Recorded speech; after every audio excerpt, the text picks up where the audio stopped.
Let's continue looking at these different aspects of love that you're describing in your book here. The Unconditional Love is appreciating aspects of life, and there's one here that I'd really like to hear what you have to say about, and it's forgiveness, because for me, it seems that forgiveness is a really big one, and it's the kind of thing that is, in a way, it's kind of difficult to tackle, because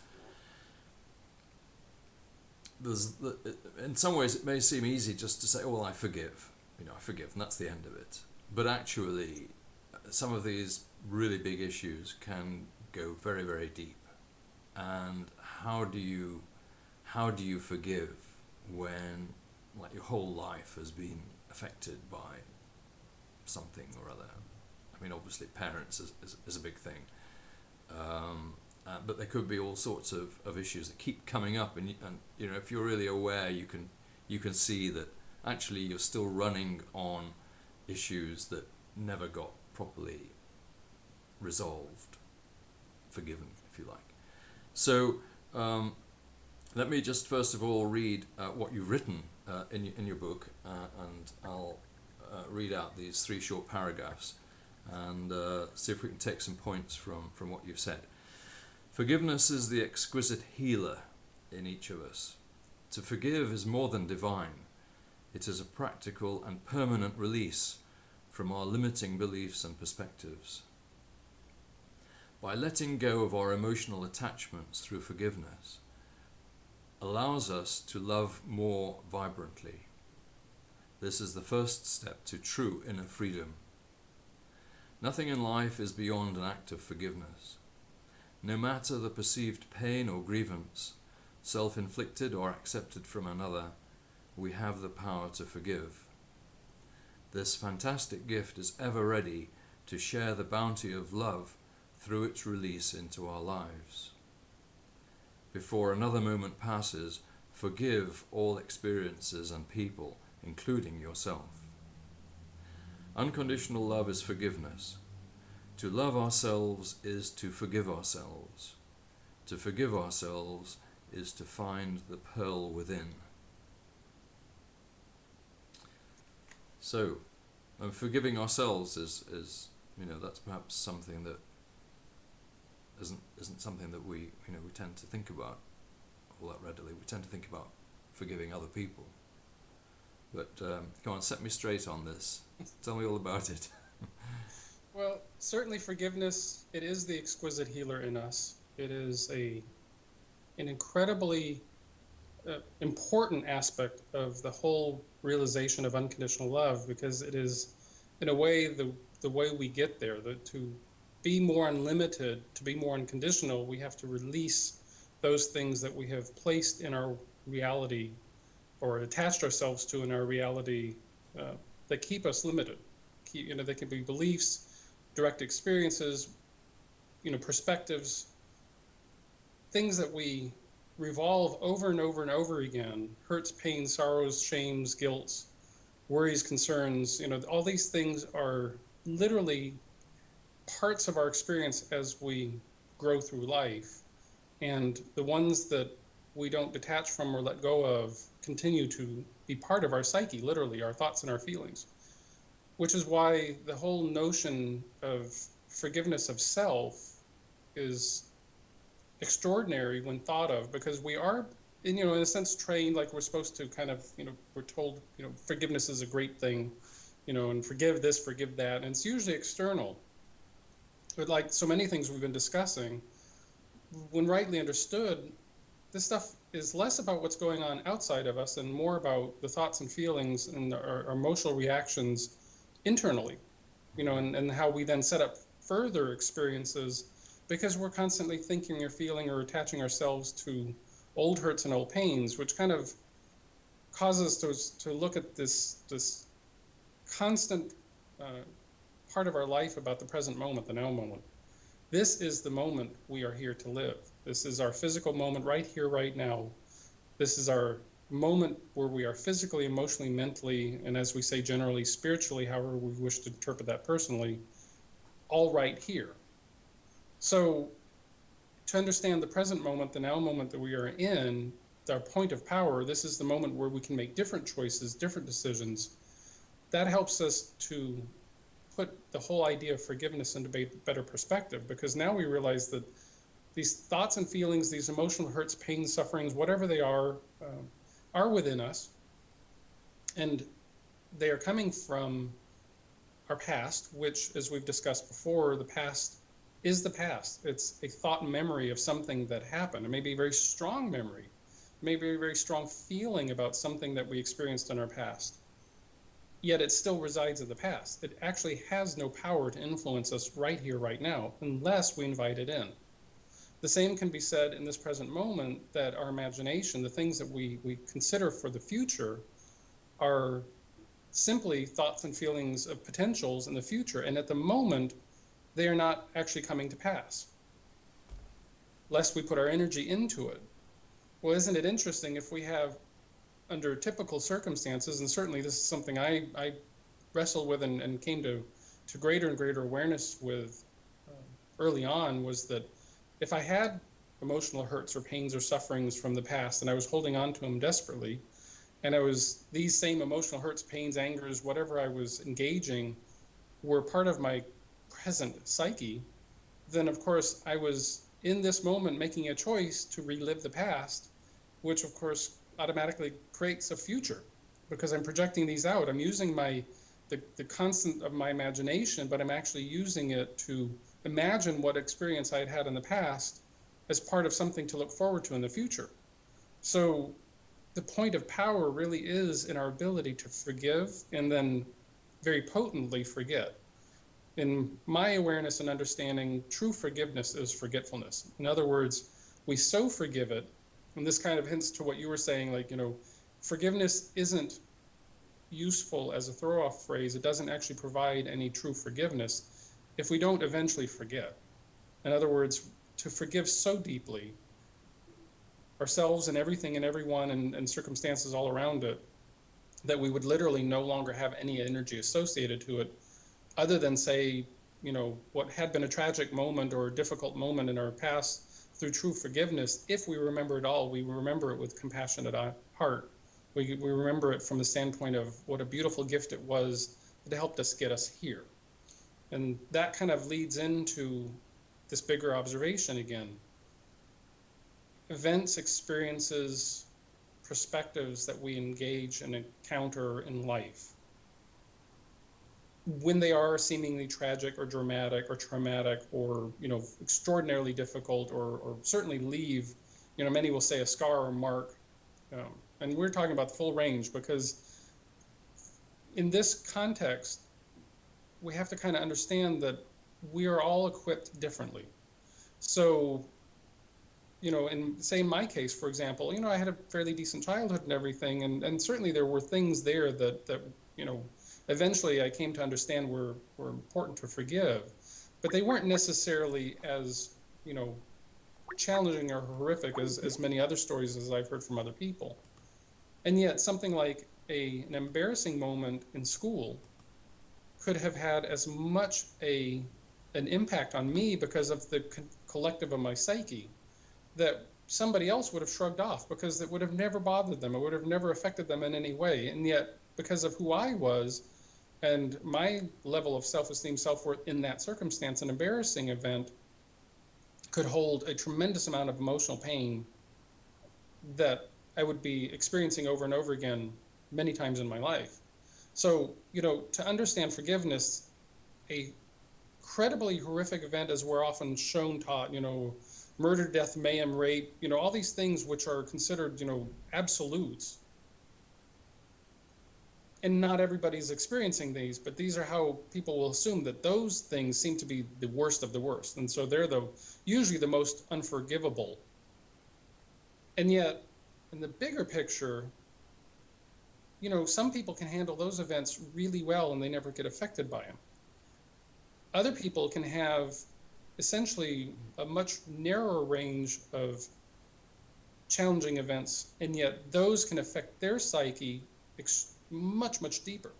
So I kind of try to encourage people to get past this idea of what's, truly difficult, truly horrendous, truly awful, and kind of look at all the subtleties, because in fact, when we go through this whole kind of forgiveness opportunity, it's often in the subtleties where we have the greatest, profoundest, change. When I started kind of understanding forgiveness for myself and realized that I kind of, it was appropriate in time for me to address forgiving, people, places, and things, I kind of looked at what I call the boulders, the big ones, the big pieces, and kind of first off, because certainly in my case, beginning point, I wasn't aware of self-forgiveness. That wasn't really part of my vocabulary, my consciousness. So I'm like, okay, I'm standard, look outside ourselves. What do I need to forgive? It doesn't necessarily have to happen that way, but that's the way it did for me. And for me, the first place was forgiving my parents, individually and collectively. And I kind of saw that as one big boulder. And I kind of blanketly began the process of forgiving them. And the way I did that is I had come to this understanding that, who I was when many of these things happened. As a child, we look at things with kind of a limited sense of experience, a limited understanding about things. We rely on our parents to be the best educators, providers, mentors, models. And let's face it, who of us is, they're kind of coming from their generation, which came from the previous generation. And, certainly everybody is doing the best they know how in the moment. And, in a moment, if a person has anger, that's the only place they can express from. If you're the child on the receiving end of that anger, we don't understand the difference. We don't understand that it was an issue when our parents, we take it on personally. So we build our own set of circumstantial perspectives as children. And of course, as parents, as adults, we build and build and build. And sure enough, as adults, we have more and more experiences, often which, many corroborate each other because we have, in fact, not let go of our original pains and sufferings. And so it becomes its own version of a snowball. But then because we do have more experience, we begin to say, well, had I known then what I know now, that cliche phrase that we use, we would have done it differently. Well, we didn't because we couldn't, because we didn't. We couldn't do it differently because, in fact, at that time, we didn't know differently. We didn't know how to understand our anger, or we didn't know how to understand our shame. We didn't understand, so as adults, we have more experiences. So we think we have more perspectives. As children, we have fewer perspectives, and we kind of think things should be more natural and more loving. And we call that kind of the generation gap. That's that interplay between childlike, awareness and adult, supposedly experienced awareness.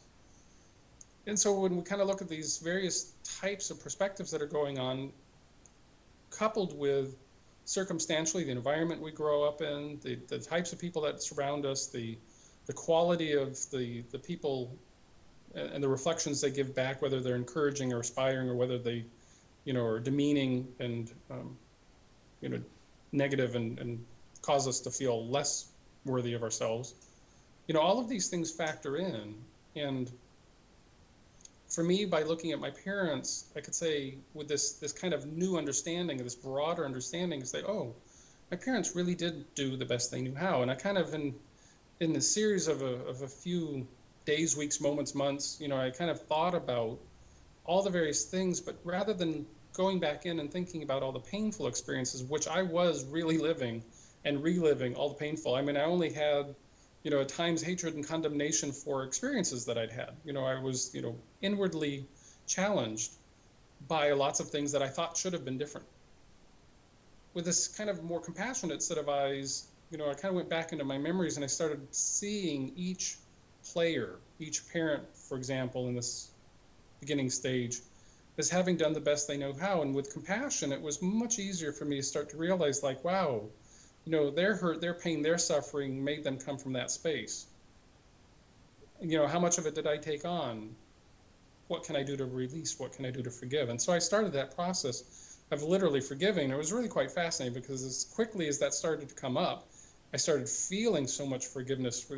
I was living up north at the time, and I would actually start sending them little cassette tapes of songs that were really, loving and gushy, and cards and little notes. And I was like, because I was feeling so much joy and gratitude for them. Well, if we actually step back, and of course I was not as aware of it at the time, but if we actually step back now and say, well, what else was going on? It's like, it was, in a way, I was setting the stage for lots of healing, because then my parents felt, that they could forgive themselves for all the things that they thought they didn't do quite right, because they realized I was, forgiving them. So, it was this wonderful interplay and interconnected interplay. And lots more healing exponentially happened as a result of my choices to forgive. And at the same time, though, I can now see so utterly clearly is all of this was really going on inside me. I was actually forgiving all of my limited experiences, my limited perspectives, my own self-esteem, things that I had taken on, that I probably had no tools to say, oh, this is mine, this isn't mine. And there was this extraordinary inner healing going on as I was actually forgiving in these initial stages, the most, for me, the ones that were most difficult to forgive, insofar as parental type issues. And the more I did this, the more I started looking friends, relationships, people that I considered bullies in school that bullied me. It was like this all of a sudden I had this understanding that I could forgive all of them. I could forgive all of it. And forgiveness is a process. I wouldn't say this is all stuff that happened overnight. I can say that by addressing these big boulders, I was able to make extraordinary progress in releasing myself from these old hurts, these old shames. Do they still come up, decades later? Absolutely. Yet the forgiveness is more immediate and more recognized and more understood. So to tackle those big ones has made it easier for these subtleties, to come up. And particularly for me, once I kind of did a fair amount of this inner clearing, not only did I then have a better understanding of, how I operate, how people around me operate, where they're coming from, kind of where I came from, but then on bigger issues like people I don't know. In other words, when we start to look at, the rights and wrongs that we perceive of the world, I have a much greater sense of compassion and forgiveness with these larger archetypal energies, like when the community doesn't necessarily do what I think could do for the highest and best good, of everybody. When I see things happening in the world that could certainly be done differently, rather than recapitulate and go back into these old shames and hurts and thinking, all this stuff is going on and how dare they, and all these old energies, I look at the global community with much greater compassionate eyes, because I understand the same dynamics that I experienced on a very microcosmic level between, myself, obviously, first and foremost, and then those close around me. These are happening in big ways on the planet. Mm-hmm. So there was this inner healing that now allows me to have a bigger inner healing, because now I can actually be more forgiving towards the world, which allows me to be in a very different position when I'm talking to people that are close to me, or if I'm talking to people that I've never met. And I find for the very first conversations, I have a much greater understanding of forgiveness. And so I come with that forgiveness as part of my makeup. And that certainly has been because I've taken the time to do the forgiveness internally. And then, in times, it certainly works to also do forgiveness externally. I mean, it is a circular flow. So if there are things we can't forgive about ourselves, then we can certainly at least do what we more commonly know is begin to forgive those around us, because there is a constant interplay. And that inner and outer, forgiveness is something that just goes everywhere. And that's how we say that little grain of sand that had irritated us for so long, when we get into that state of forgiveness, it does become that pearl. It becomes this exquisite, beautiful, wow, thank you, it got me here. Mm-hmm. And that's a very different position. How many of us say, wow, thank you for my life, it got me here. I'm so glad I went through those things. No matter how horrific they were, they made me a better person. That's what forgiveness provides. Mm-hmm. That's a very, very positive way of looking at it, isn't it? So, really the first stage in forgiveness is being willing to consider forgiving both other people and oneself. But also to recognize that it can take a lot of work in some instances, and perhaps tackling the bigger issues is the right way to start, or is it tackling smaller issues, or doesn't it really make I don't think it really particularly matters. In my case, it worked very well to look at what I considered my bigger boulders. For some people, the pain and the hurt that they perceive that they carry can be so strong that maybe, in fact, it's in the little things that they build a momentum. So maybe in the little things that they can more easily forgive. Maybe, being out amongst strangers and say being in a grocery line or something, and what would have typically bothered us, we can say, oh, let me practice forgiveness. Or we're out driving in our cars and things that would have happened with other drivers that would have naturally bothered us, we can say, let me forgive them, rather than having this reaction. What that will do is it will work again either way. Forgiveness is an exquisite healer. Simply beginning somewhere will work. And I definitely understand, the bigger ones are often the most core issue and the most difficult. But again, taken in framework, and it reminds me of, my part of what actually got me to understand forgiveness was working through it in a very early part of my life as I was doing this work with my parents inwardly. I had this experience of working with my mother at the end of one of my workshops that she attended, where she actually announced that she'd been raped. One of the big taboos, one of the big, somebody murdered this person, somebody raped this person, somebody, stole all this person's money, these really big, devastating, life-devastating experiences. And then we're talking in these cases, interplays. It could also be like a, house could burn down and people would have difficulty forgiving that scenario, but who do you blame? Because, forgiveness is usually resolving the blame. We blame something outside ourselves rather than taking responsibility. In the case of my mother bringing this up at the end of a workshop, something that I never had heard in my life, I had compassion. I also had this bigger understanding, like, wow, this event that happened in her teenage years had ruled her life throughout my entire life. In other words, I wasn't even born when this happened, and yet what had happened and her perspective at the time, her vulnerability at the time, set this whole stage where her entire life had morphed forward over several decades, to the point where when we were doing this workshop, she actually had cancer for 5-6 years at that point that was not going into remission. And very interestingly, it all started to fall in place. I realized this whole understanding that all this anger, guilt, shame, hatred towards all men, all these things had not only affected her life and been totally suppressed within and ate away at her literally like a cancer, they had also affected myself, my sister, my father, and obviously countless other people, because everything from that particular moment seemed to color everything else she experienced, even though none of us knew about it. It was totally secret within her. It still came out everywhere else. And of course, from what I had understood previous to that time, she had a fairly difficult childhood. So it wasn't just that particular instance. And this is where I say, people have such a strong reaction and identification to certain words, rape, murder, whatever what are considered humanly terrible. They are just events. And in fact, in this particular instance, it's a great example, because this is an event that happened in a very short duration, just a matter of minutes probably, in a particular day.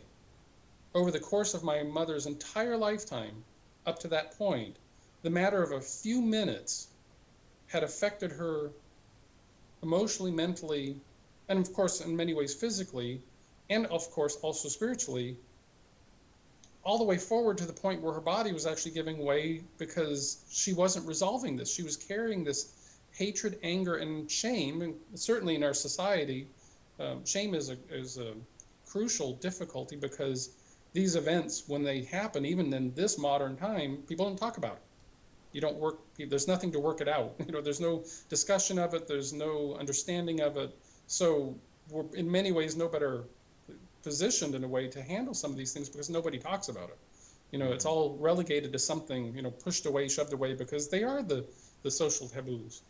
And yet I'm standing there watching this and realizing how affected I had been by my mother's mental and emotional, and I'm sure even physical ways of dealing with life.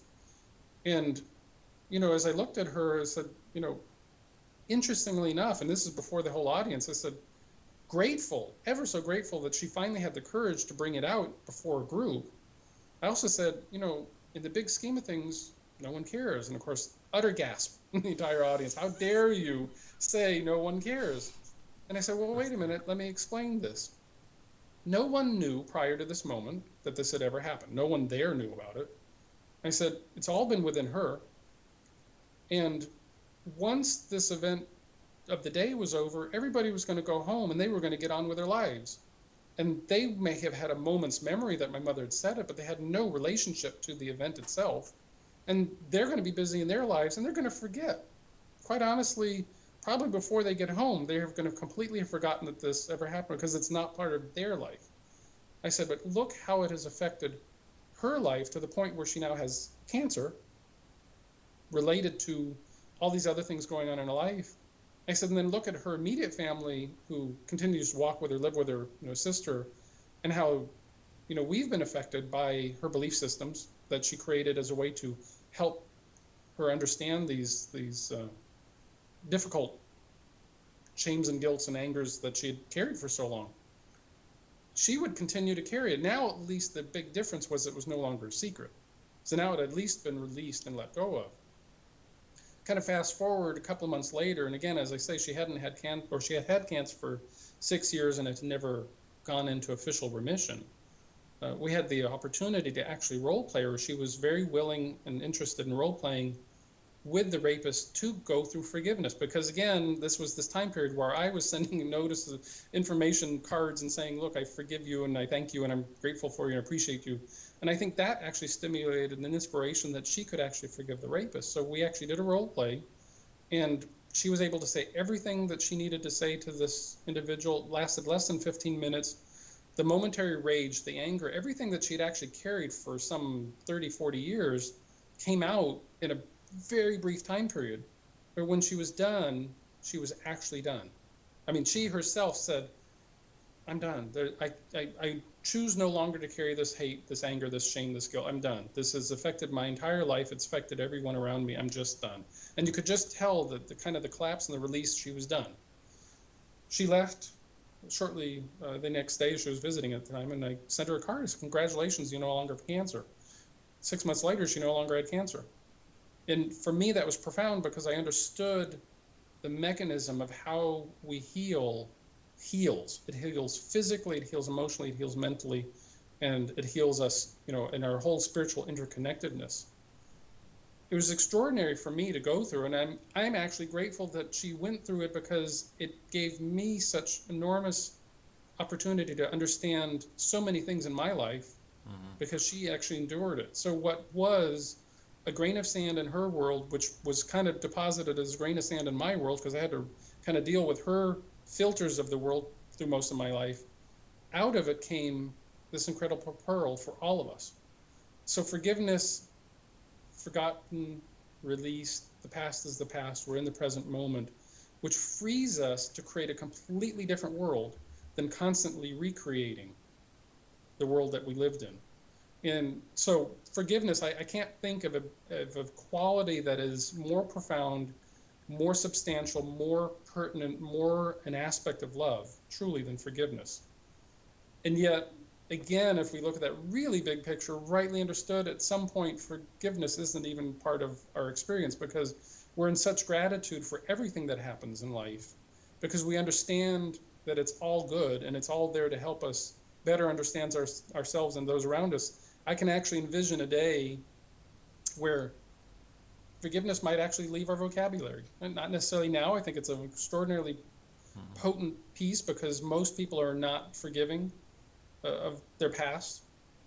But I can say, fast forward, some distant future, that, forgiveness will just have an understanding that it's all been valuable. Which, in fact, if we kind of take this idea that we're forgiving now, if a great number of people started to truly forgive now, we would be creating very different realities. So, in fact, my kind of vision of forgiveness going away is because we wouldn't need it anymore, because we wouldn't be doing the things to one another, because we wouldn't be recreating the shames and the guilts and the angers, and we'd be coming from such an extraordinarily different place, and then have such a extraordinarily different reality. Forgiveness is that potent, that powerful. Were you saying that gratitude is actually kind of fast track to forgiveness? gratitude is probably a natural interconnected aspect of forgiveness. Because at first, when we are coming from shame, guilt, anger, hatred, all these really raw negative emotions that are kind of universal. I mean, we will attach them to particular events, but they are really quite universal, and we keep using them. The idea of choosing, like you had said earlier, the very intention to forgive is really what starts the process. And then how deeply we go is to the point of whether we can truly forget. If we can get to such a point, I would say experientially, the feeling of gratitude comes more, it grows as we let go. The truer the forgiveness is, the more gratitude and compassion come out as its replacement energy. In other words, as we accept the fact that whatever happened, we did the best we knew how, they did the best they knew how, and everything is worthy of an act of forgiveness. Absolutely everything is worthy. Because in fact, we do want to free ourselves, and we do want to free those, and we don't want to have to set up stages where, because, my mother's case, the rapist, I mean, on the surface, we have such a quick reaction, negative begets negative, hatred begets hatred. We see these things, we know that they're dramatic influences on our human, their intrusions, and yet, on some level, that young man, born a child like any other, had his own set of unique circumstances. Nobody ever bothers to go to cause 11 and say, well, what made him get to that point to do what he did? In other words, what if he had an understanding of forgiveness and forgetfulness? Maybe he had been able to work through things, he would have never contemplated doing that. So, these are important pieces to look at a very causal level and be willing to let go on a very causal level. And what we get out of it is that gratitude and compassion, because we literally transform. We take this very dull negative energy that is very quick to respond, and we take it into our heart and we say, I accept it, I love it, I'm choosing to let it go. And then what is going to be the natural feeling when you've transmuted hatred into love? You're going to feel gratitude, because you'll be grateful that you're no longer bound by the hatred. So yes, I mean, gratitude and compassion. Can you start from there with forgiveness? Oh, I'm sure you can start from anywhere. If that's the easier way to segue into forgiveness, if you can start to feel gratitude towards something, forgiveness then will be that interconnected spiral circle. Well, I mean, for all the really big issues in your life that need forgiveness, there are probably 1,000 tiny little instances that maybe also need forgiveness. And it would be good to think that maybe there's a fast track to dealing with, kind of bulk forgiveness. I mean, one thing I've always been astonished about is how strong an emotional charge there is to embarrassing events. I mean, you mentioned embarrassing events earlier on. Really, where I came from too, those were my key issues. I mean, the number of times that I will wince at something that I've done.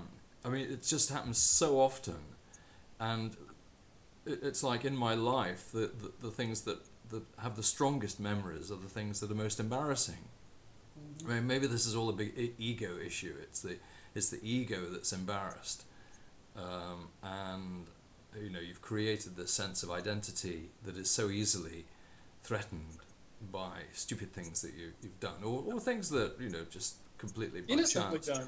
Done, And yet clearly one carries these things through your life, and they can keep coming up, and it's it's a blessing to be able to forget them, but then they'll come up again, and you think, oh my God, oh.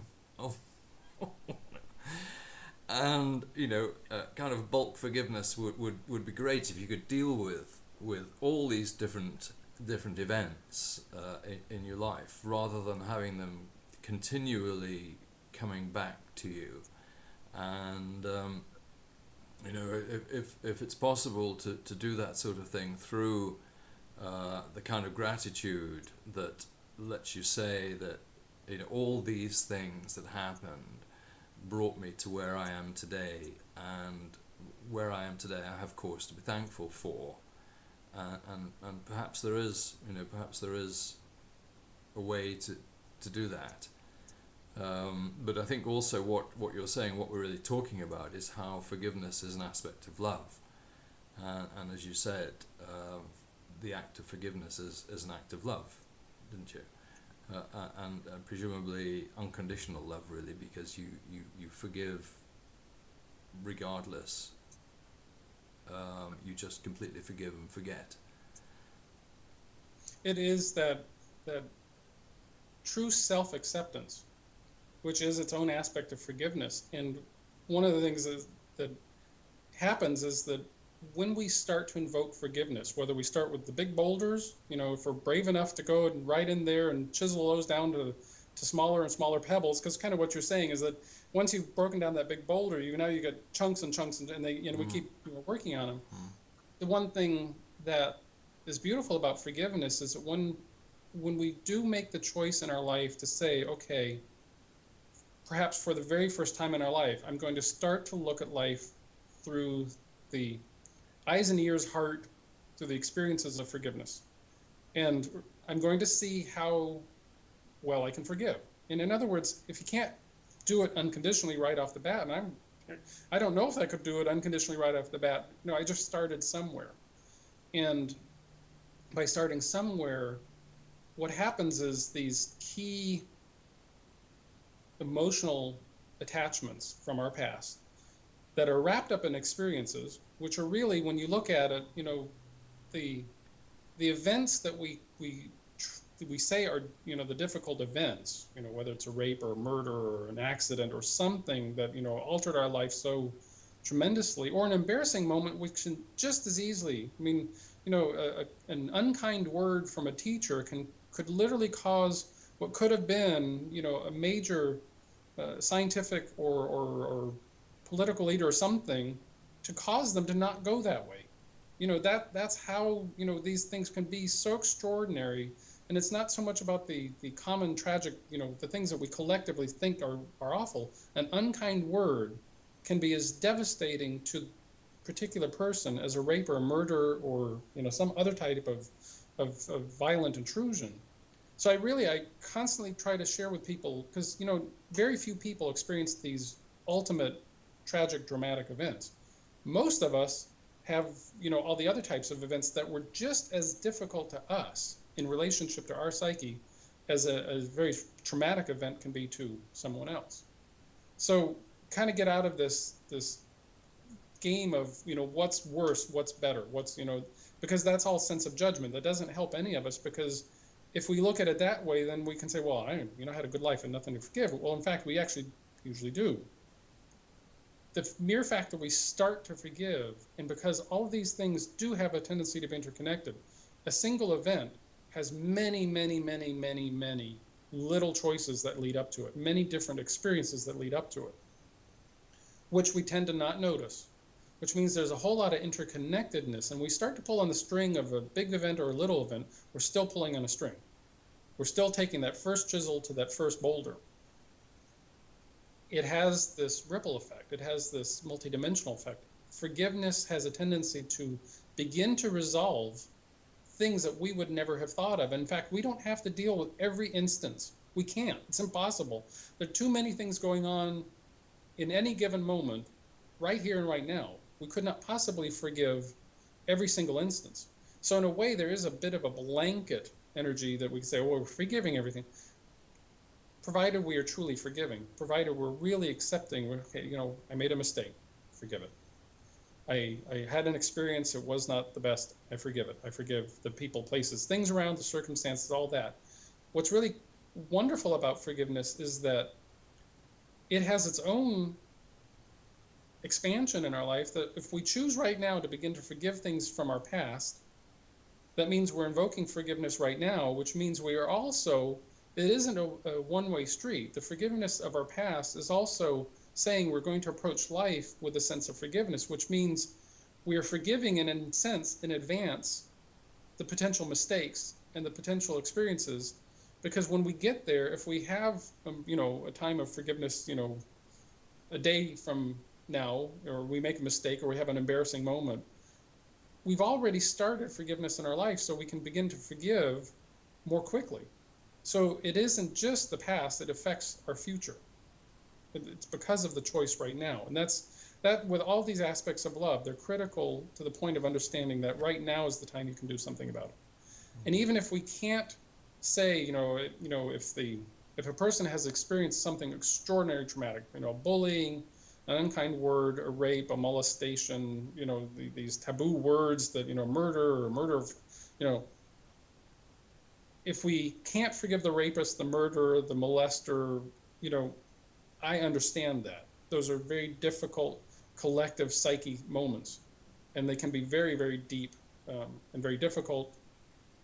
But if we can say that we at least are willing to try, that little tiny fraction of a crack of a willingness is already in itself the seed of forgiveness, because we're now looking at something that was totally abhorrent to our nature and absolutely did not deserve an ounce of our attention other than to stay in the hatred and the anger and the shame and the guilt.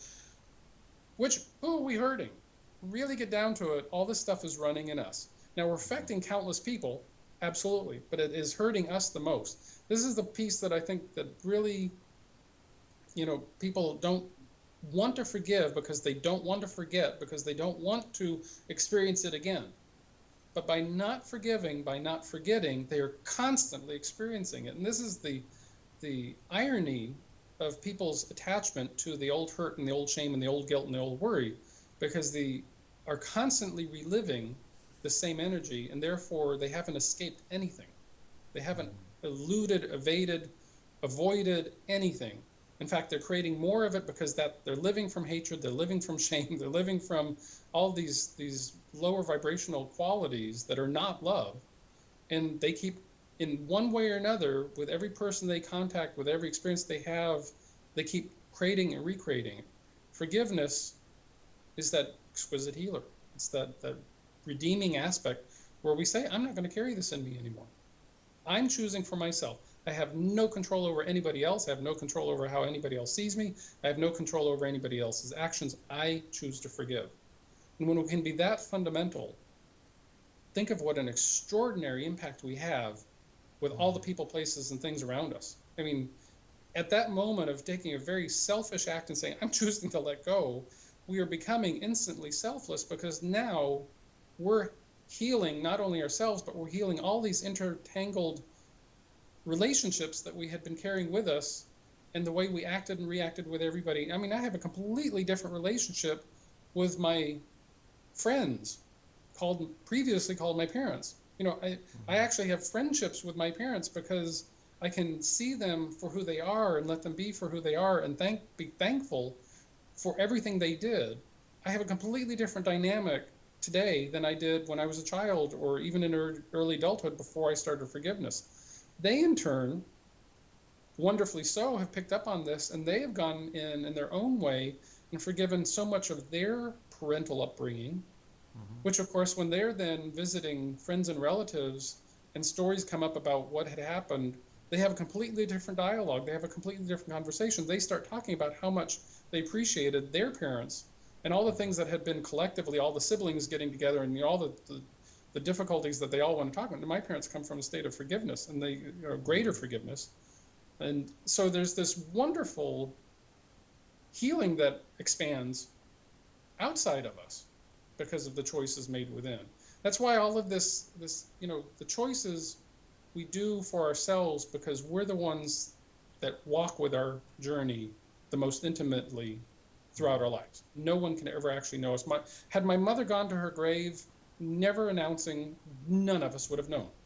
There's simply, and yet, what an incredible gift by her having the courage to share, because now we understood more of who she was, where she came from, and because she was literally willing to forgive it when she did bring it up, we weren't then bound by the story of hatred and anger. I mean, a lot of people, and I'm sure you have this experience too, you walk in conversation with someone and you realize that they're carrying lots of hatred because everything out of their mouth is hatred. it's anger, it's embarrassment or shame or guilt. I mean, you can be around people and you realize that they're actually talking about all of them. They're talking about everything everybody did to them. There is no forgiveness. There's no release. In this particular instance, my mother suppressed it, and it affected her down to a very physical level. There are certainly plenty of people who are going out there and they're talking about it all the time, blaming everything else. We certainly see it as a collective in our societies right now, cultures all around the world. Everybody's choosing to blame everybody else because nobody's taking the responsibility. Why are they not taking the responsibility? Because forgiveness is certainly a cornerstone of that responsibility. Because once we choose to take responsibility for our lives, we really, forgiveness is, the next truly logical thing to invoke, because how else can we be responsible if we don't start understanding who we were is not who we are unless we invite it in. And then that's where you had actually used the word, that forgiveness is very difficult. It is only from the standpoint that we perceive it to be difficult or challenging to start it.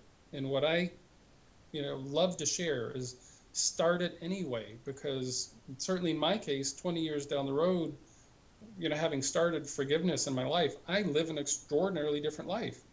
And I'm able to talk about forgiveness in completely different ways than people would normally talk about it, if they talk about it at all, because it is still one of those throw-off words.